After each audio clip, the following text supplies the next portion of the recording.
Hello guys, good morning, welcome to my new channel. তোমরা সবাই কেমন আছো? আশা করছি অনেক ভালো আছো। সো আমিও অনেক ভালো আছি। সো আজকে আমি যাচ্ছি অনেকদিন বাদ আমাদের কলেজে। তোমরা সবাই দেখতে থাকো। সো বন্ধুরা, আমি এখন বর্ধমান স্টেশনের কাছে যাচ্ছি, কারণ সেখানে আমার বান্ধবী ওয়েট করছে আমার জন্য।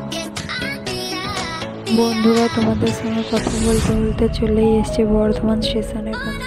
তো চলেই এলাম বর্ধমান স্টেশনের কাছে। দেখো, আমার বান্ধবী মেয়ে আর আমার বান্ধবী মিলে যাচ্ছি কলেজ। বর্ধমান স্টেশনের ভিতর দিয়ে দুজনে হেঁটে হেঁটে আমি আর আমার দুই বান্ধবী টোটোয় করে যাচ্ছি। তো এটাই হলো আমাদের কলেজ।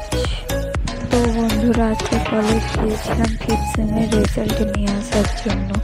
তো এবার আমি বাড়ি চলে এসেছি। বাড়ি আসার পথে এগুলো কিনে নিয়েছি। বন্ধুরা, কলেজ থেকে আসার পথে এই কয়েকটাই জিনিস কিনেছি। আজকের ব্লগটা আমি এখানেই এন্ড করলাম। তো তোমরা সবাই ভালো থেকো আর আমার ভিডিও দেখতে থাকো। দেখা হচ্ছে নতুন কোনো ভিডিওর সামনে। টাটা।